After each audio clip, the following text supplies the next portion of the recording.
Hello everyone. आइए, हमने first chapter पढ़ा था इंडियन हिस्ट्री। इसके जो भी क्वेश्चंस हैं आइए इसको देखते हैं। इंडियन हिस्ट्री के हमने पिछले भाग में कवर किया था 1 से 40 तक क्वेश्चन। आइए हम 40 से आगे का क्वेश्चन कवर करते हैं, देखते हैं क्या है। मनुष्य जीवन का सर्वोत्तम ध्येय केवल, जिसका अर्थ है केवल का अर्थ क्या होता है, इच्छाओं पर विजय प्राप्त करना। ठीक है, आगे देखते हैं। 24वें जैन तीर्थंकर या अंतिम तीर्थंकर कौन थे? महावीर स्वामी थे, आप जानते ही हैं। पहले जैन तीर्थंकर कौन है? ऋषभ देव हैं। देखिए ये सारे क्वेश्चंस पूछे गए हैं किसी ना किसी पेपर में, जैसे ये राजस्व निरीक्षक में पूछा गया है। आइए देखते हैं 43वां क्वेश्चन क्या है। जैन धर्म में त्रिरत्न दिए जाते हैं और उन्हें निर्वाण का मार्ग कहा जाता है। वे क्या हैं? त्रिरत्न क्या है?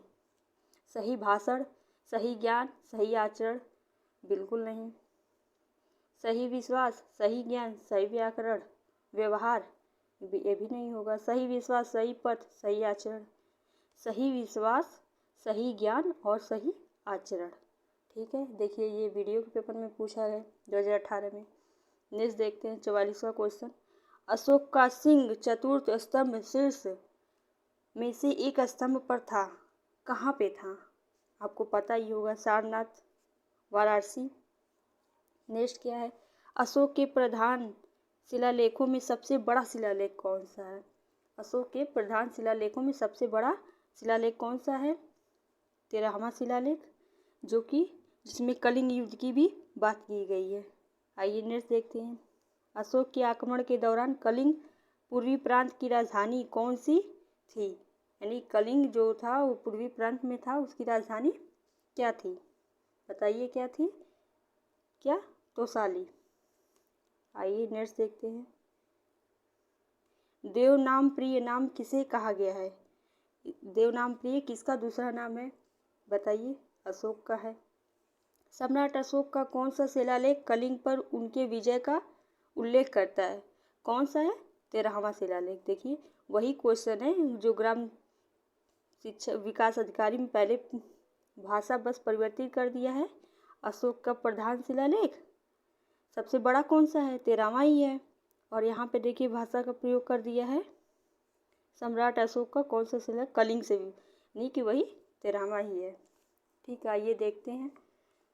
अशोक के कौन से शिलालेख में ब्राह्मणी लिपि का प्रयोग नहीं किया गया है? आइए देखते हैं कौन सा शिलालेख है जिसमें ब्राह्मणी लिपि का प्रयोग नहीं किया गया है। शाहबाजगढ़ी। नेक्स्ट देखते हैं। निम्नलिखित में से मौर्य कला का सर्वोत्तम प्रतिमान कौन है? कौन है? स्तंभ है।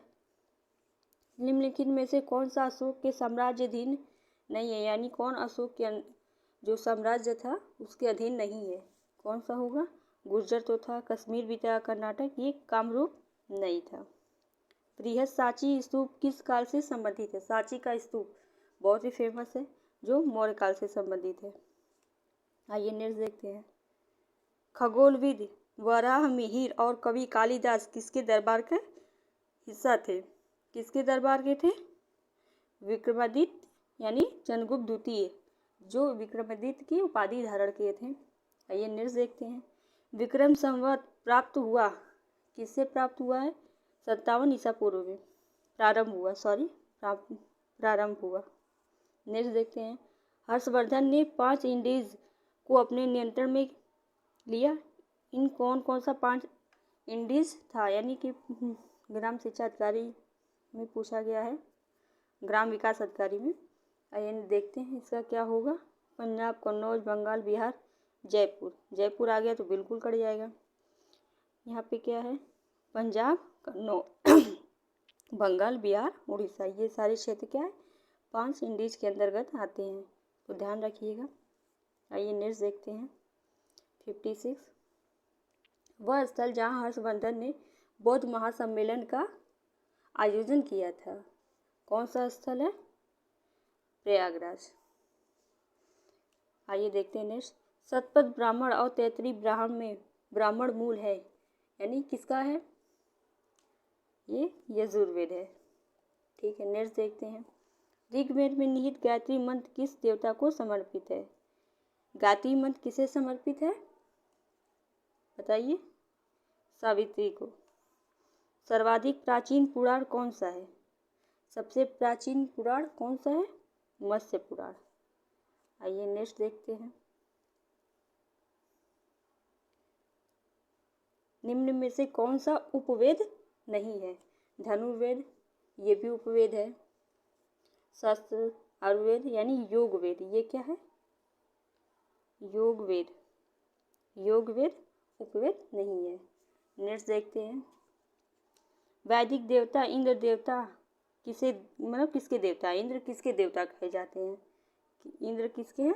वर्षा व चक्रवात के देवता हैं। आइए नेक्स्ट। गौतम बुद्ध ने धम्मचक्र सूत्र यानी धम्मचक्र परिवर्तन सूत्र का उपदेश कहाँ दिया था? ये सारनाथ वाराणसी में दिए थे। उस स्थान का नाम बताइए जहाँ बौद्धों की मान्यता के अनुसार गौतम बुद्ध ने अपनी मृत्यु के बाद परिनिर्वाण प्राप्त किया। कौन सा स्थान है? ये कुशीनगर है जो यूपी में है। आइए नेक्स्ट देखते हैं।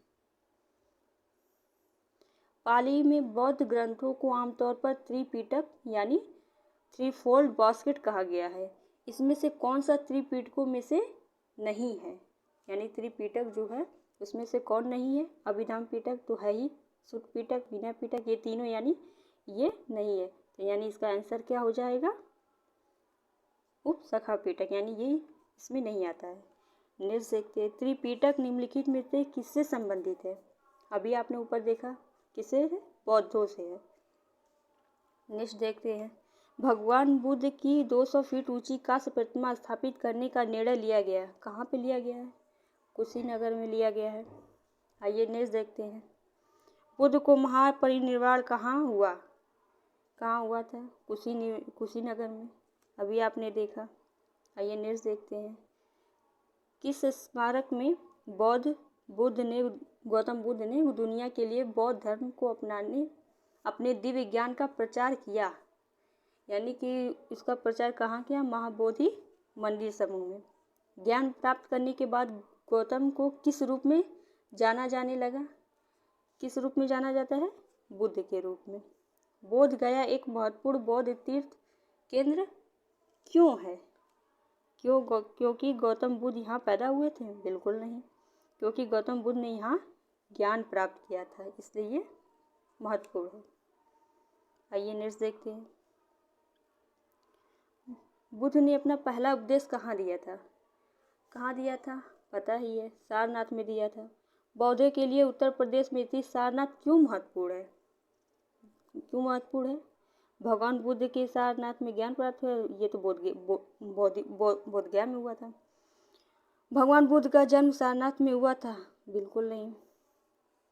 भगवान बुद्ध का सारनाथ में महापरिनिर्वाण देहांत हुआ? बिल्कुल नहीं हुआ था। ज्ञान प्राप्त करने के बाद भगवान बुद्ध ने सारनाथ में अपना पहला उपदेश दिया था, ये सही है। कन्नौज से पूर्व हर्षवर्धन कहाँ का शासक था? कहाँ का था? थानेश्वर का था। 12वीं शताब्दी के आरंभ में दिल्ली पर किसका शासक था? किसका था? तोमर वंश का था। तोमर वंश में कौन था? बाबर आया था। आइए नेक्स्ट देखते हैं। जयचंद के विश्वासघात के कारण पृथ्वीराज चौहान की पराजय हुई। कालांतर में जयचंद कहाँ और कब मारा गया था? कन्नौज में 1194 ईस्वी में मारा गया था। निम्न में से कौन से वंश ने भारत के दक्षिण भाग पर शासन नहीं किया?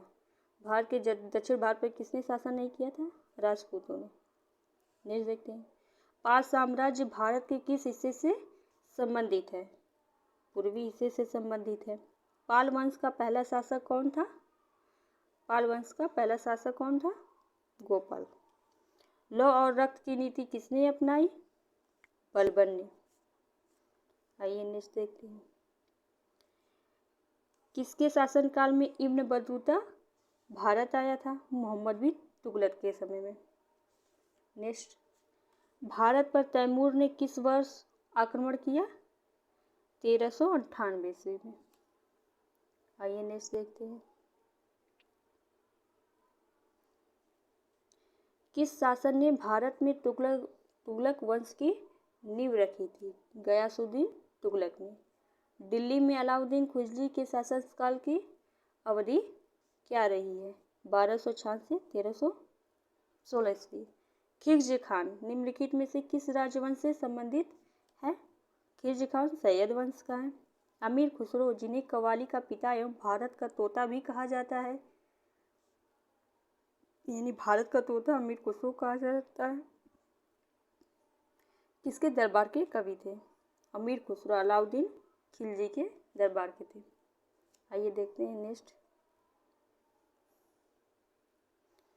भारत में सिकंदर लोदी का शासनकाल कब से कब तक है? 1489 से 1517 तक। नेक्स्ट देखते हैं। अलाउद्दीन खिलजी द्वारा बनाया गया प्रसिद्ध अलाई दरवाज़ा कहाँ स्थित है? दिल्ली में स्थित है। दिल्ली में कुतुब मीनार दुनिया का सबसे ऊंचा ईंट का बना मीनार है। इसमें से कौन से राजा ने इसके निर्माण में योगदान नहीं दिया है? यानी कि कुतुब मीनार में कई राजाओं का योगदान है, लेकिन इसमें पूछ रहा है किसने नहीं दिया है। इल्तुतमिश ने शुरू करवाया था। कुतुबुद्दीन ऐबक ने उसका आगे का भाग कवर किया था। फिरोज शाह तुगलक ने पूरा करवाया था, बल्कि अलाउद्दीन खिलजी ने कोई कार्य नहीं किया था। इसका मतलब है आंसर क्या हो जाएगा? अलाउद्दीन खिलजी। नेक्स्ट देखते हैं। तारीख फिरोज शाही के लेखक कौन है? जियाउद्दीन बर्नी है। आइए नेक्स्ट देखते हैं। निम्नलिखित में से कौन दिल्ली सल्तनत के इतिहास का लेखक नहीं था? बर्नी तो था ही, अमीर खुसरो भी था, सिराज भी था। तो आप ऐसे ऑप्शन नहीं भी आ रहा है तो इन लोगों को जानते ही हैं। अब्बास खां शेरवानी को नहीं जानते तो इस पर ट्रिक करिए सीधे, यही नहीं था। नेक्स्ट देखते हैं। किस मुगल बादशाह ने इलाहाबाद को अपनी राजधानी बनाया? इलाहाबाद को अपनी राजधानी शाह आलम ने बनाया था। क्या है? प्रारंभ में अकबर का संरक्षक कौन था? कौन था? हेमू तो था नहीं, फैजी भी नहीं था। आइए देखते हैं कौन था। नेक्स्ट कौन था? बैरम खां थे। कौन थे? बैरम खां। ये सही हो जाएगा। हुमायूं की दुर्घटना से आकस्मिक मृत्यु के उपरांत उनके अकबर को कहा मुगल सिंहासन अकबर को मुगल सिंहासन पर बैठाया गया, कहाँ पे बैठाया गया ये पूछा जा रहा है। कलानौर में। निम्नलिखित में से किस सम्राट के शासनकाल में भारत का पहला रुपया मुद्रित हुआ था? शेरशाह सूरी के समय में। आइए नेक्स्ट देखते हैं।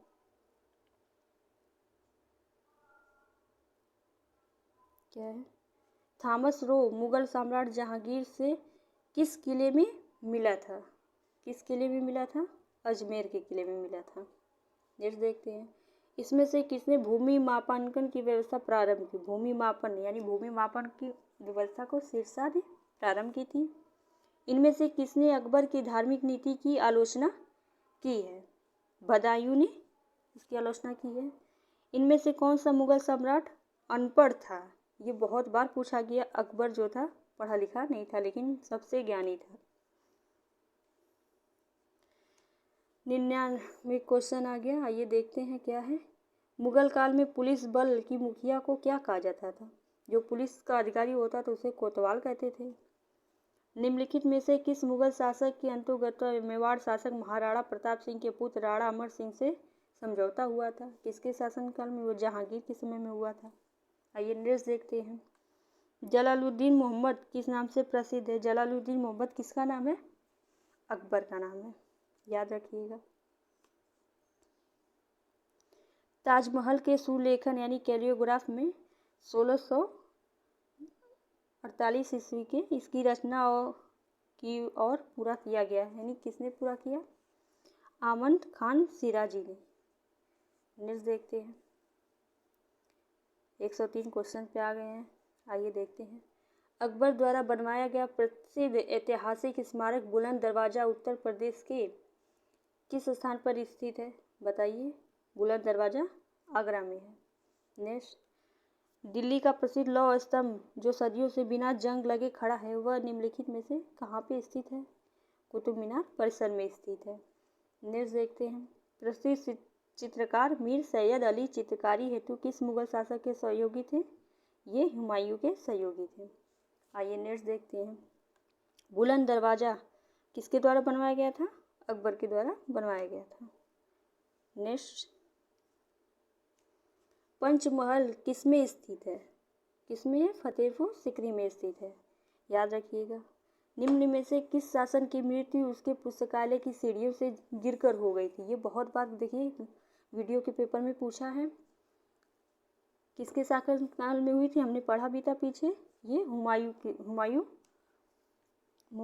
की मृत्यु हो गई थी। आइए नेक्स्ट देखते हैं। किस वर्ष बाबर ने सुल्तान इब्राहिम लोदी को पानीपत की लड़ाई पर पराजित किया, यानी 1526 ईस्वी में? नेक्स्ट आइए देखते हैं। निम्नलिखित में से किस मुगल साम्राज्य द्वारा आगरा के किले का निर्माण करवाया गया? आगरा का किला अकबर द्वारा बनवाया गया था। आइए नेक्स्ट देखते हैं क्या है। मुगल शासन के दौरान एक कोतवाल की सही भूमिका क्या थी? कोतवाल की सही भूमिका क्या होती थी? युद्ध के लिए सेना का नेतृत्व करना? बिल्कुल नहीं। राजकोष को बनाए रखना? नहीं। राजस्व एकत्रित करना? ये तो इनका काम था ही। कानून और व्यवस्था बनाए रखना, ये कोतवाल का काम होता था। आइए देखिए। बिहार राज्य के सासाराम शहर में निम्नलिखित में से किस प्राचीन सम्राट का मकबरा स्थित है? किसका है? शेरशाह सूरी का है, याद रखिएगा। देखिए सारे क्वेश्चन किसी न किसी पेपर में जो UPSSC द्वारा कराया जाता है उसमें पूछा गया है। ये क्वेश्चन कभी कभी रिपीट भी हो जाते हैं, इसलिए इन्हें बारीकी से देखिएगा। आइए नेक्स्ट देखते हैं। मुगल वंश के पहले सम्राट बाबर ने अपनी देसी भाषा चगताई तुर्की में अपनी आत्मकथा लिखी। इस पुस्तक का क्या नाम है? बाबर यानी बाबर की पुस्तक का क्या नाम है? सीधे सीधे ये पूछ रहा है, बाबर नामा। ठीक है, नेक्स्ट देखते हैं। भारत में जहांगीर का शासन साल क्या था? 1605 से 1627 ईस्वी में, ये तो रटना ही पड़ेगा। वह कौन सा स्थान है जहाँ अंतिम मुगल सम्राट बहादुर शाह जफर की मृत्यु हुई थी? कहाँ पे हुई थी? रंगून, म्यांमार में। आइए देखते हैं। पहला कठपुतली मुगल सम्राट कौन था? ये था जहांदार शाह। आइए नेक्स्ट देखते हैं। विश्व प्रसिद्ध मोर सिंहासन का निर्माण और उसकी लाल किले में स्थापना निम्नलिखित किस मुगल काल ने मतलब शासक ने की थी? ये शाहजहां ने की थी। नेक्स्ट देखते हैं। अकबर के दरबार के प्रसिद्ध कवि थे। अकबर के दरबार के सबसे प्रसिद्ध कवि कौन थे? तुलसीदास, बैरम खां, बीरबल, रहीम खान। ये रहीम खां थे। आइए नेक्स्ट देखते हैं।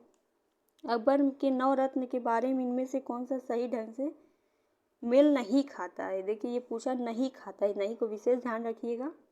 आइए देखते हैं कौन नहीं खाता है। अब्दुल फजल व अकबर के वजीर थे और अकबर के शासनकाल के अकबरनामा के लेखक। बिल्कुल, ये तो बिल्कुल सही है। राजा मानसिंह व अकबर के वित्त मंत्री थे। यही आपका गलत है। देखिए मिल गया ना, यही गलत है। तो यानी हमारा सही कौन सा हो जाएगा इस क्वेश्चन के अकॉर्डिंग? बी क्या सही है, बाकी इसके सारे ऑप्शन सही हैं। आइए नेक्स्ट देखते हैं। औरंगजेब का पुत्र था। औरंगजेब का पुत्र कौन था? शाहजहां था। नेक्स्ट देखते हैं। पानीपत का द्वितीय युद्ध किसके बीच में लड़ा गया था? पानीपत का द्वितीय युद्ध अकबर और हेमू के बीच, और पानीपत का प्रथम युद्ध बाबर और इब्राहिम लोदी के बीच। आइए नेक्स्ट देखते हैं। इसमें से कौन सा मुगल बादशाह शराब को छूता तक नहीं था? ये औरंगजेब था। आइए नेक्स्ट देखते हैं। निम्नलिखित में से कौन सा युग्म सही नहीं है? इसमें से पूछ रहा कौन सा सही नहीं है, इस पर विशेष ध्यान दीजिएगा। बड़ा इमामबाड़ा लखनऊ में है, सही है। निशांत बाग जम्मू कश्मीर, फिरोजशाह कोटला दिल्ली में है, लेकिन हुमायूं का मकबरा इलाहाबाद में नहीं है, तो यही रॉन्ग हो जाएगा। तो यानी कि इस क्वेश्चन के अकॉर्डिंग यही सही हो जाएगा। आइए देखते हैं नेक्स्ट। आईने एक बरी किसने लिखा है? आईने एक बरी अब्दुल फजल ने लिखा है। आइए नेक्स्ट देखते हैं। निम्न में लिखित में से कौन सा सही नहीं है, यानी सुमलित नहीं है? बाबरनामा बाबर की आत्मकथा है, सही है। शाहजहां मोहम्मद खातिर द्वारा लिखा गया है। हुमायूं नामा हुमायूं द्वारा न करके उनकी जो बहन है उनके द्वारा लिखा गया हुमायूं नामा, यही गलत है, ये सही हो जाएगा आपका। आइए नेक्स्ट देखते हैं क्या है। देखिए यहाँ पे पूछ दिया यही, हुमायूंनामा के लेखक कौन है? हुमायूंनामा के लेखक ये गुलबदन बेगम है, जो हुमायूं की बहन थी। आइए नेक्स्ट देखते हैं। अकबरनामा के प्रसिद्ध लेखक अबुल फजल हैं। नेक्स्ट क्या है? अकबर ने अपने दरबारी संगीत के रूप में किसे नियुक्त किया था? मियाँ तानसेन थे, जो अकबर के दरबार के संगीतज्ञ थे। ये नेक्स्ट देखते हैं। निम्नलिखित किसके शासनकाल में मुगलों और मराठों के बीच द्वंद्व प्रारंभ हुआ था? ये औरंगजेब के समय में हुआ था। निम्नलिखित में से कौन सा एक कथन शिवाजी के विषय में असत्य? आइए देखते हैं। यानी कि इसमें असत्य पूछा, जो गलत, जो शिवाजी के बारे में गलत है। आइए नेक्स्ट देखते हैं। शिवाजी एक धार्मिक व्यक्ति थे, बिल्कुल सही, वो धार्मिक व्यक्ति थे। वे एक कट्टर हिंदू थे, ये भी सही है। 1674 ईस्वी में रायगढ़ में उनका राज्याभिषेक वैदिक विधि से हुआ, ये भी सही है। उन्होंने मुगलों को धर्मांतरण के लिए एवं हिंदू धर्म स्वीकार करने के लिए विवश किया, नहीं, उन्होंने कभी ऐसा कार्य नहीं किया, ये गलत हो जाएगा, यानी क्वेश्चन के अकॉर्डिंग सही हो जाएगा। आइए नेक्स्ट देखते हैं क्या है। किस मुगल सेना नायक के साथ शिवाजी ने पुरंदर की संधि 1665 ईस्वी पर हस्ताक्षर किए? इसका क्या हो जाएगा? जय सिंह द्वारा किया गया था। निम्नलिखित में से कौन एक अधिकारी शिवाजी के नागरिक प्रशासन में अष्टप्रधान के अंतर्गत नहीं आता है? यानी कि जो शिवाजी के प्रशासन था उसमें अष्टप्रधान होते थे, 8 लोग की एक मंडल था जिसमें 8 लोग रहते थे, प्रधान होते थे। आइए देखते हैं इसमें से कौन नहीं है। नहीं का विशेष ध्यान दीजिएगा, कौन नहीं है? पेशवा थे, मजमुआदार ये भी थे, नेक्स्ट सुमंत भी थे, लेकिन कोतवाल नहीं थे, तो ये गलत हो जाए, ये मुगलों में थे। आइए नेक्स्ट देखते हैं। 133 क्वेश्चन पे आ गए हैं। औरंगजेब की मृत्यु के समय मराठा नेतृत्व किसके हाथ में था? ताराबाई के हाथ में चला गया था। शिवाजी के निम्नलिखित उत्तराधिकारियों में किसे औरंगजेब ने ईमानदार की उपाधि दी थी? ताराबाई को। निम्न में से किसको देशमुख, पाटिल और नायक के नाम से पुकारा गया है? कौन है? स्वतंत्र सरदार। आइए नेक्स्ट देखते हैं। शिवाजी के समय सरनोबत का पद किससे संबंधित था? ये एक सैन्य प्रशासन से संबंधित था। नेक्स्ट, किस वर्ष ईस्ट इंडिया कंपनी के जहाज़ों ने सूरत पर स्थित स्वाली एचुअरी में पुर्तगालियों को पराजित किया था? किसमें पराजित किया था? 1612 ईस्वी में। वास्को डी गामा एक पुर्तगाली खोजकर्ता यानी अन्वेषक था। उसने समुद्री मार्ग से भारत को खोजा। कब खोजा था? 1498 ईस्वी में। आइए नेक्स्ट देखते हैं। मेरठ छावनी में 1857 में सैनिक विद्रोह की शुरुआत कब हुई थी? 10 मई 1897 में। आइए नेक्स्ट देखते हैं। निम्नलिखित में से किसने 1857 के विद्रोह को दबाने के लिए अंग्रेजों को सहायता प्रदान नहीं की थी? किसने नहीं की थी? अवध की बेगम हजरत महल ने नहीं की थी। आइए नेक्स्ट देखते हैं। 1857 के प्रथम स्वतंत्रता संग्राम के विद्रोह में भाग लेने वाली प्रसिद्ध महिला स्वतंत्र सेनानी कौन थी? बेगम हजरत महल थी, जो लखनऊ से थी। आइए नेक्स्ट देखते हैं। 1857 के सिपाही विद्रोह में सिपाहियों को किस कंपनी द्वारा बनाए गए कारतूसों पर आपत्ति थी? कौन सी थी? एनफील्ड पे आपत्ति थी, जिसमें गाय और सुअर की चर्बी का प्रयोग किया जाता था। आइए देखते हैं नेक्स्ट। निम्नलिखित से किन्होंने 1857 के सिपाही विद्रोह को विद्रोह नहीं कहा है? इसमें से कौन है जिन्होंने विद्रोह नहीं माना है? ये कार्ल मार्क्स ने नहीं माना है। 1857 के विद्रोह के प्रसिद्ध नेताओं में से एक तात्या टोपे को अंग्रेजों ने 1859 में फांसी दी। फांसी कहाँ पे दी गई थी? शिवपुरी में फांसी दी गई। सिपाही विद्रोह किस वर्ष हुआ था? 1857 में हुआ था। आइए नेक्स्ट देखते हैं। एक ही क्वेश्चन को कई तरह से घुमा के पूछ सकता है, आप सभी को याद रखिएगा। आइए नेक्स्ट देखते हैं।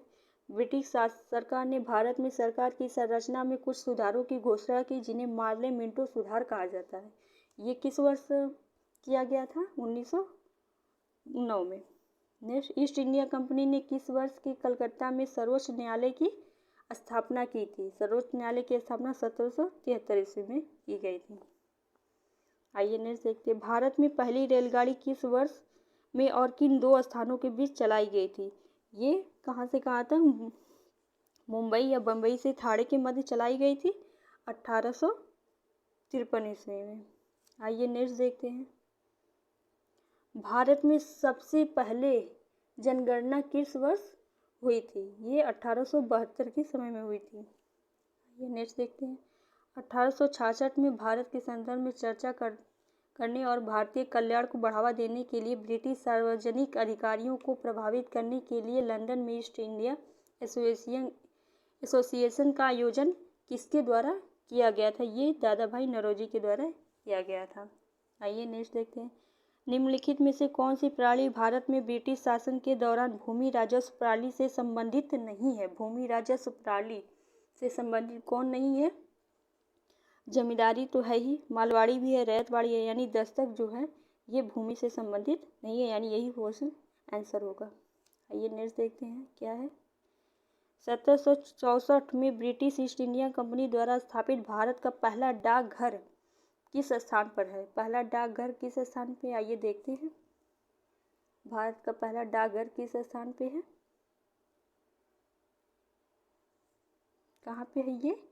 बम्बई, यानी अब बॉम्बे में, अब जिसे मुंबई कहा जाता है, वहाँ पे है डाकघर। आइए नेक्स्ट देखते हैं, दक्षिण भारत के किस राजा ने वर्ष 1741 में कोलाचेल की लड़ाई में डच ईस्ट इंडिया कंपनी को पराजित किया था? ये कब किया था? मार्तंड वर्मा